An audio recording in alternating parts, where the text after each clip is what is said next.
आज के इस वीडियो में टीचिंग ऑफ सोशल साइंस में हम बात करने वाले हैं, जानने वाले हैं critical appraisal of social science textbook कि सामाजिक विज्ञान की जो पाठ्य पुस्तक है उसका आलोचनात्मक मूल्यांकन। मतलब है कि एक सोशल साइंस की जो टेक्स्ट बुक है कैसी होनी चाहिए, कौन कौन सी चीज़ें उसमें ऐड करनी चाहिए, कौन कौन सी चीज़ें उसमें शामिल नहीं करनी चाहिए।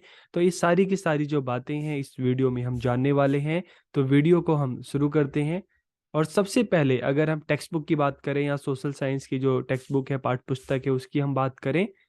In the present education system the text book is the base of social science teaching. तो चाहे सोशल साइंस टीचिंग की बात करें या आप किसी भी सब्जेक्ट की बात करो, आज के टाइम में जो टीचिंग लर्निंग जो प्रोसेस है उसमें जो मुख्य आधार जो है वो टेक्स्ट बुक है। अगर आप स्कूल में जाओ और टेक्स्ट बुक ना हो तो पढ़ाई कैसे होगी, टीचर को कैसे पता चलेगा कि क्या पढ़ाना है, एग्जाम कैसे होंगे। तो आज के टाइम में एजुकेशन सिस्टम का देखें तो मुख्य आधार ही टेक्स्ट बुक है। In social science the history of the development of human civilisation from the beginning to till date. कि अगर हम सोशल साइंस की बात बात करते हैं तो इसकी जो टेक्स्ट बुक है उसी से तो हमें एंशियंट टाइम में किस तरह के जो मनुष्य था किस तरह से था, धीरे धीरे उसका डेवलपमेंट किस तरह से हुआ, आज क्या दशा है, क्या स्थिति है। तो ये सारी की सारी चीज़ें जो है हमें सोशल साइंस के टेक्स्ट बुक से तो पता चलती है कि पहले हमारी सोसाइटी कैसे थी, लोग कैसे थे, धीरे धीरे इनमें क्या चेंज आया, आज के टाइम में और पहले के टाइम में क्या दोनों में डिफरेंस या अंतर हमें देखने को मिलता है। तो ये सारी की सारी चीज़ें हमें सोशल साइंस की जो टेक्स्ट बुक है उसके द्वारा ही पता चलती है कि नेचुरल एनवायरनमेंट पहले कैसे था, आज कैसे है, क्या चेंजेस आया। जो सोशल एनवायरनमेंट है पहले कैसे था, आज कैसे है, पहले की सोसाइटी और आज की सोसाइटी में क्या अंतर आया। तो ये सारी की सारी चीज़ें हमें कहाँ से पता चलती है, सोशल साइंस की जो टेक्स्ट बुक है उससे हमें पता चलता है। The knowledge of this development of mankind has been accumulated in the form of textbook only। कि मानव जाति का ये जो संपूर्ण जो विकास है आज हमें कैसे पता चलता है कि हजारों साल पहले, लाखों साल पहले मनुष्य कैसा था, उनकी क्या स्थिति थी। तो सारी की सारी जो नॉलेज है ये कहाँ पे, इसका संचय कहाँ पे होता है, इसका इसको कहाँ पे स्टोर किया जाता है, टेक्स्ट बुक में। तो इस सारी की सारी चीजें हमें टेक्स्ट बुक के द्वारा ही पता चलती है। तो अगर आज के टाइम में देखें टेक्स्ट बुक ना हो तो हमें कैसे पता चलेगा। स्कूल में टीचिंग लर्निंग जो है उसका तो बेसिक टेक्स्ट बुक है। अगर टेक्स्ट बुक ना हो तो टीचर को तो कुछ पता ही नहीं चलेगा भाई क्या पढ़ाना है, कितना पढ़ाना है, किस लेवल पे कौन सा कंटेंट बच्चों को पढ़ाना है। तो बच्चों भी कंफ्यूज होंगे कि भाई हमें पढ़ना क्या है, एग्जाम में क्या चीजें आएंगी। तो आज के टाइम में जो टेक्स्ट बुक है वो एजुकेशन सिस्टम का जो बेस है। The teacher make student study this accumulated knowledge only through book. कि जो सारी जो नॉलेज है हमारी सोसाइटी की, जो जियोग्राफिकल कंडीशन है उसकी, जो ये वर्ल्ड की जो सारी की सारी नॉलेज है ये कहाँ पे स्टोर है, टेक्स्ट बुक में। तो टीचर इस टेक्स्ट बुक के थ्रू ही बच्चों को बताता है, बच्चों को समझाता है। और स्टूडेंट भी टीचर्स की बातों को सुनते हैं और टेक्स्ट बुक को पढ़कर ये सारी जो नॉलेज है उसको ग्रहण करते हैं, उसको सीखते हैं, उसको समझते हैं। तो इस तरह से हमें पता चल रहा है कि जो टेक्स्ट बुक है टीचर और स्टूडेंट दोनों को ही गाइड करता है। टीचर को गाइड करता है कि भाई टीचर को पढ़ाना कितना है, कैसे पढ़ाना है। चाहे हम एनुअल प्लान की बात करें, चाहे आप यूनिट प्लान की बात करो, चाहे आप जो डेली का लेसन प्लान है आप उसकी बात करो। ये सारे प्लान तभी तो बनेंगे जब टेक्स्ट बुक होगा, जब पता होगा कि पढ़ाना क्या है। अगर टेक्स्ट बुक ही नहीं होगा तो ये प्लान कैसे आप बनाएंगे, आपको जब पता ही नहीं होगा कि क्या पढ़ाना है, कैसे पढ़ाना है। तो टेक्स्ट बुक है, टीचर्स को भी गाइड करता है, स्टूडेंट को भी गाइड करता है। Text book keep the entire education process planned and orderly. कि पाठ्य पुस्तक जो है संपूर्ण शिक्षा प्रक्रिया को नियोजित एवं व्यवस्थित बनाता है। जैसे मैंने आपको बताया, चाहे हम लेसन प्लान है, चाहे एनुअल प्लान है, चाहे वीकली प्लान है, चाहे मंथली प्लान है, सबका जो बेस क्या है, टेक्स्ट बुक है। कि एग्जाम कब कंडक्ट कराने हैं, तो एग्जाम तभी होंगे ना जब बुक होगी। तो उसी में से आपको पढ़ाया जाएगा कि अलग अलग लेवल है, आपको क्या पढ़ाना है, क्या सिखाना है, उसी में से आपका असेसमेंट किया जाएगा। तो टोटली जो हम शिक्षा व्यवस्था की बात कर रहे हैं तो ये जो भी प्लानिंग होती है, जो भी ऑर्गेनाइज होता है, तो ये सारा का सारा इसका जो बेस क्या है, टेक्स्ट बुक है। It is in the textbook that the experience knowledge thought and values of mankind are store. कि पाठ्य पुस्तक में ही मानव जाति के जो अनुभव है, जो ज्ञान है, विचार है, मूल्य है, सबको संग्रह किया जाता है टेक्स्ट बुक में। कि पहले की सोसाइटी में पहले इंसान किस तरह से सोचता था, धीरे धीरे चाहे एंशियंट टाइम की बात करें, मेडिवल टाइम की बात करें, आज के टाइम की बात करें, लोगों की क्या सोच है, सोसाइटी किस तरह की है, किस तरह की एक्टिविटी सोसाइटी में होती है, पहले किस तरह से शासन व्यवस्था थी, आज किस तरह से। तो ये सारी की सारी चीजें हमें कैसे पता चलती है, टेक्स्ट बुक के थ्रू। अब हम बात करते हैं features of social science textbook की। एक सामाजिक विज्ञान की जो पाठ्य पुस्तक है उसकी क्या क्या विशेषताएं होनी चाहिए। तो सबसे पहले है, it should be helpful in achieving the objective of social science learning, कि यह सामाजिक विज्ञान के जो अधिगम उद्देश्य हैं उसकी प्राप्ति में सहायक हो। तो सोशल साइंस क्यों पढ़ाई जाती है? ताकि जो बच्चे हैं सोशली अवेयर हो सकें, उनको अपनी हिस्ट्री, अपनी जो पॉलिटिकल सिस्टम है, जो सोसाइटी है उसका पता चले, जो जियोग्राफी है उसका पता चले। तो बच्चा सोशली अवेयर हो सके, उसको अपनी सोसाइटी के बारे में, अपनी कंट्री के बारे में, इस दुनिया के बारे में अच्छे से पता चल सके, सबको जान सके, समझ सके। तो इसलिए तो सोशल साइंस पढ़ाई जाती है। तो सोशल साइंस की टेक्स्ट बुक ऐसी होनी चाहिए जो इन ऑब्जेक्टिव को पूरा कर सके। It should be child centred, कि यह बाल केंद्रित होनी चाहिए। जो भी टेक्स्ट बनाई जाए बच्चों के एज को ध्यान में रखकर, उनके इंटरेस्ट को ध्यान में रखकर, उनके लेवल को ध्यान में रखकर ही ये टेक्स्ट बुक बनाई जानी चाहिए। It should have a clear and self explanatory arrangement, कि इसकी एक स्पष्ट और स्व व्याख्यात्मक व्यवस्था होनी चाहिए, ताकि बच्चा जब इसको पढ़े, इसको पढ़ने बैठे, तो चीज़ों को इजीली, आराम से चीज़ों को समझ सके, चीज़ों को समझ सके, उसको अपने शब्दों में बता सके इसको क्या समझ में आया। तो इस तरह की टेक्स्ट बुक होनी चाहिए। It should open various avenues of thought and study, कि इसे विचार और अध्ययन के विभिन्न मार्गों को खोलना चाहिए। मतलब क्या है कि जब बच्चा इसको पढ़ने बैठे तो वो इस तरह से कंटेंट होना चाहिए, इंटरेस्टिंग होना चाहिए, अट्रैक्टिव होना चाहिए, कि बच्चा सोचने पे मजबूर हो जाए कि यार हमारी सोसाइटी में आज जो हम पढ़ रहे हैं, क्या पहले इस तरह की नहीं थी? पहले कैसी थी, आज कैसी, हमारी जियोग्राफिकल कंडीशन क्या है, सोशल इशू क्या है। तो इस तरह की टेक्स्ट बुक होनी चाहिए कि बच्चा उसको पढ़ने के बाद सोचने के लिए, तर्क करने के लिए मजबूर हो जाए। The language of textbook should be suitable for the reading age of the people, की टेक्स्ट बुक की लैंग्वेज ऐसी होनी चाहिए जो बच्चों के जो मेंटल लेवल है, जो एज लेवल है उसके हिसाब से होना चाहिए। जैसे हम अगर स्कूल लेवल की बात करते हैं तो प्राइमरी लेवल भी होता है, upper primary, secondary, senior secondary, अलग अलग लेवल होते हैं। तो इन लेवल को ध्यान में रखकर ही, बच्चों की एज को ध्यान में रखकर, उनके इंटरेस्ट को ध्यान में रखकर ही टेक्स्ट बुक बनाई जानी चाहिए। जो प्राइमरी जो स्कूल है, जो प्राइमरी क्लासेस है, वहाँ की जो टेक्स्ट बुक का जो लेवल होगा और सेकेंडरी का, दोनों में डिफरेंस होगा, क्योंकि बच्चों के लेवल में ये अंतर हमें देखने को मिलता है। तो बच्चों के लेवल को ध्यान में रखकर, उनके इंटरेस्ट को ध्यान में रखकर, उनकी जो कैपेसिटी या क्षमताएं हैं उसको ध्यान में रखकर ये बुक बनाई जानी चाहिए। It should be simple, interesting and attractive, कि यह सरल हो, कि बच्चा आसानी से समझ सके, रोचक हो, इंटरेस्टिंग हो, बच्चा इंटरेस्ट लेके पढ़े, और आकर्षक होनी चाहिए, कि बच्चे इस तरह की टेक्स्ट बुक होनी चाहिए, इस तरह से उसका डिजाइन होना चाहिए, इस तरह के कंटेंट होने चाहिए, इस तरह अंदर पिक्चर होनी चाहिए कि बच्चा उसकी तरफ अट्रैक्ट हो, जब देखे तो उसका पढ़ने का मन करे। It should be free from indoctrination, की यह मतारोपण से मुक्त होना चाहिए। इंडोक्ट्रिनेशन मतलब है कि जो भी बनी बनाई अवधारणाएं हैं, तो जो भी टेक्स्ट बुक में होनी चाहिए वो फैक्ट के बेस पर होनी चाहिए, वो रिसर्च के बेस पे होनी चाहिए। ऐसे नहीं हवा में बातें इसमें नहीं लिखी होनी चाहिए। जो भी होना चाहिए वो रिसर्च पर बेस होना चाहिए। जो भी कंटेंट होना चाहिए वो सही होना चाहिए, गलत नहीं होना चाहिए। It should have sufficient exercise and suggestion for activities at the end of the chapter, कि हर चैप्टर में, अगर टेक्स्ट बुक की बात करें तो हर चैप्टर में बच्चों के लिए एक्सरसाइज होनी चाहिए, और सजेशन होने चाहिए टीचर्स के लिए, कि टीचर्स को कैसे पढ़ाना है, कैसे किस तरह से जो एक्टिविटीज करानी है, और बच्चों के लिए भी होने चाहिए कि उन्हें क्या करना है, कैसे करना है। आप एनसीईआरटी की टेक्स्ट बुक आप निकाल के देखेंगे तो लास्ट में ऐसे सजेशन होंगे, एक्टिविटीज होंगी, इसमें इंस्ट्रक्शंस टीचर्स के लिए होंगे, स्टूडेंट के लिए होंगे। तो ये सारी चीज़ें होनी चाहिए।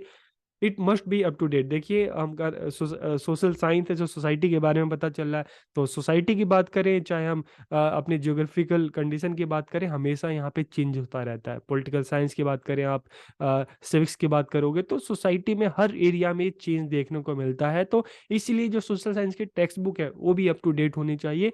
टाइम टाइम पे, ईयरली इसको क्या करना चाहिए, जो भी चीज़ें हैं, नई चीज़ें आ रही हैं तो इसको अप टू डेट करना चाहिए, ताकि बच्चों को लेटेस्ट इंफॉर्मेशन मिल सके। It should help in developing international understanding, की टेक्स्ट बुक ऐसी ही हो जिससे बच्चों में अंतर्राष्ट्रीय जो समझ है, इंटरनेशनल जो अंडरस्टैंडिंग है वो डेवलप हो सके।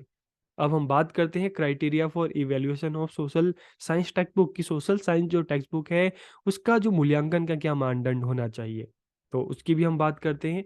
सबसे पहले अगर हम बात करें author of the textbook की, पाठ्य पुस्तक का जो लेखक है, जो ऑथर है, तो इस चीज़ को देखना चाहिए कि उसको लिखने वाला है क्या वो सोशल साइंस का ही टीचर है, उसको पढ़ाने का एक्सपीरियंस क्या रहा है। तो इन चीज़ों को ध्यान में रखना चाहिए। ऐसा नहीं कि सोशल साइंस की टेक्स्ट बुक है, लिखने वाला मैथ का टीचर है। तो इस चीज़ों का ध्यान रखना चाहिए कि लिखने वाला भी सोशल साइंस का टीचर होना चाहिए और उसका अपनी फील्ड में अच्छा खासा एक्सपीरियंस होना चाहिए। और इसके अलावा विषय के पाठ्यक्रम को ध्यान में रखना कि अगर सोशल साइंस के टेक्स्ट बुक की बात कर रहे हैं तो इस चीज़ को ध्यान में रखना कि सोशल साइंस में सिविक्स भी आता है, सोशल साइंस में हिस्ट्री भी आती है, ज्योग्राफी भी आती है, सोशियोलॉजी भी आती है, इकोनॉमिक्स भी आता है।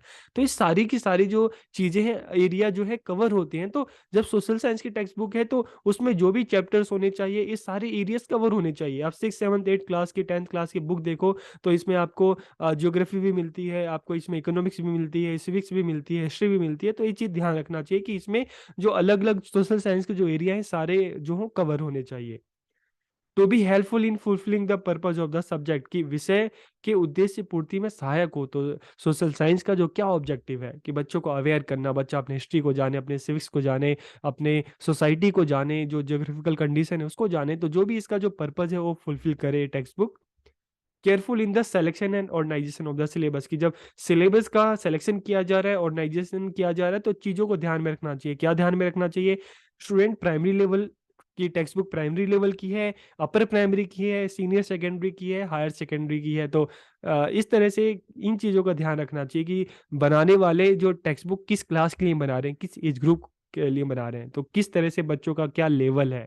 तो टेक्स्ट बुक में क्या-क्या चीज़ें होनी चाहिए जो बच्चों को ईज़िली समझ में आ जाए, उसकी लैंग्वेज कैसी होनी चाहिए। ज़ाहिर-सी बात है जब हम छोटी क्लास की आप टेक्स्ट बुक देखो तो उसके जो वर्ड जो कंटेंट है उसका साइज़ बड़ा होता है, बड़ी क्लासेस में छोटा होता है। तो बच्चों को के लेवल को, उनके इंटरेस्ट को ध्यान में रखकर ये टेक्स्ट बुक बनाई जानी चाहिए। Give a summary at the end of the chapter, कि जब भी चैप्टर खत्म हो, जो भी चैप्टर खत्म हो तो एक समरी उसमें होनी चाहिए ताकि बच्चों को ईज़िली क्या-क्या बच्चों ने पढ़ा है उनको एक बार उसको रिवाइज़ कर सकें। Giving instruction to the teacher and student, की टीचर्स के लिए और स्टूडेंट के लिए इंस्ट्रक्शन होना चाहिए, निर्देश होना चाहिए। टीचर के लिए होना चाहिए कि किस तरह से उनको पढ़ाना है, क्या क्या एक्टिविटीज करा सकते हैं, और बच्चों के लिए होना चाहिए किस किस तरह से वो पढ़ सकते हैं, किस किस तरह से उसको सीख और समझ सकते हैं, क्या क्या एक्सरसाइज कर सकते हैं। Providing opportunity for practice and repetition, के अभ्यास और पुनरावृत्ति के अवसर देना। टेक्स्ट बुक ऐसा हो कि बच्चा उसको बार बार अभ्यास कर सके, इस तरह की एक्सरसाइज में होनी चाहिए, चीज़ों को रिपीट कर सके। आप एनसीईआरटी की टेक्स्ट बुक देखो तो उसमें क्या होता है कि टाइम टाइम पे हर पेज पर, हर 2 पेज पर एक्सरसाइज दी होती है, क्वेश्चंस दिए होते हैं ताकि बच्चा चीज़ों को बार-बार रिपीट कर सके, समझ सके। Providing explanation of technical terms, की जो डिफिकल्ट वर्ड्स होते हैं, जो टेक्निकल टर्म्स होते हैं, तो इसमें क्या होना चाहिए कि चैप्टर के एंड में या बुक के एंड में इस तरह की डिक्शनरी टाइप में होना चाहिए, और वहाँ पे जो भी इस तरह के टेक्निकल टर्म्स हैं उसको एक्सप्लेन करना चाहिए कि वो हैं क्या, उसका अर्थ क्या है। Pay attention to the language style of the textbook, की टेक्स्ट बुक की लैंग्वेज स्टाइल कैसी हो। तो इस तरह की ध्यान रखना चाहिए कि भाई जो भी लैंग्वेज हो बच्चों के इंटरेस्ट के मतलब इंटरेस्ट के अकॉर्डिंग हो, मतलब लैंग्वेज ऐसी होनी चाहिए कि बच्चों को ईजिली समझ में आ जाए, डिफिकल्ट लैंग्वेज ना हो।